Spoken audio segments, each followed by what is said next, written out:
কেউ খুন হলো, এই ব্যক্তি যদি খুনের শিকার না হতো তাহলে সে কি আরো কিছুদিন বাঁচত কিনা?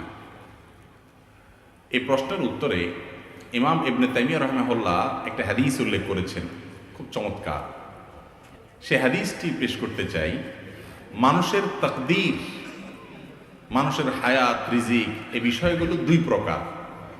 একটা আছে চূড়ান্ত, একটা আছে অচূড়ান্ত। চূড়ান্ত যেটা, এই চূড়ান্ত হায়াতটার মানে হলো মানুষ টোটাল এই পরিমাণ হায়াত সে পাবে। আরেকটা হলো অচূড়ান্ত, অর্থাৎ শর্ত সাপেক্ষ। এই কাজটা করলে তার এতদূর হায়াত হবে, এটা না করলে এতদূর হবে। এটা হলো অচূড়ান্ত। তো যেটা বলতেছিলাম, গুরুত্বপূর্ণ একটা ইস্যু। কোনো মানুষ যদি কারোর হাতে খুন হয়, মারা যায়, এই লোকটা তার হায়াত এতটুকুই ছিল যে খুন হয়ে গেছে, নাকি আরো কিছুদিন ছিল, খুন করে বেচারাকে হায়াতটা কমায় দিছে? এর উত্তর হলো তার হায়াত অতদিনই ছিল, তার হায়াত অতদিনই ছিল। এখন প্রশ্ন হবে, তাহলে খুনির দোষটা কি? তার হায়াত শেষ হয়ে গেছে, তার দুনিয়া থেকে যাইতে সে আরো সহযোগিতা না করলো, টাইম তো শেষ, তার তো যাইতেই হবে। তাহলে তারে খুন করে তার টাইম অনুযায়ী যাওয়ার পথটা সুগম করে দিছে, এবং কি দোষ করছে সে? ব্যাপারটা এরকম হয় না?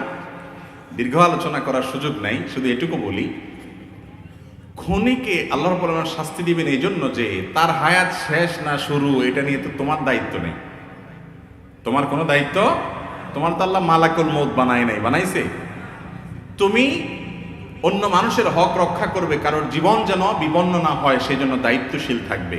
তুমি সেটা করো নাই, তোমার নিজের রাগের মাথায় হোক, ক্ষোভের মাথায় হোক, যেভাবে হোক, পাপের পথ, নিষিদ্ধ পথ তুমি গিয়েছ, সেজন্য তোমার শাস্তি হবে। আর ওই ব্যক্তির যে মৃত্যু হয়েছে, সেই মৃত্যুটা সময় মতো হয়েছে কিনা, আর সে বাঁচত কিনা, এ বিষয়ে বলতে গিয়ে একটা হাদিস বলছিলাম।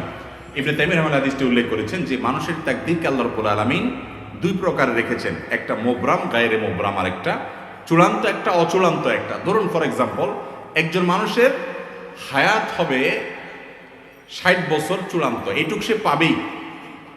আর এরপরে এডিশনাল আরো 10 বছর আল্লাহ তাআলা, কারোর জন্য 10, কারোর বছর 12, কারোর জন্য কোনো মেয়াদে আল্লাহ তাআলা এডিশনাল হায়াত রেখেছেন।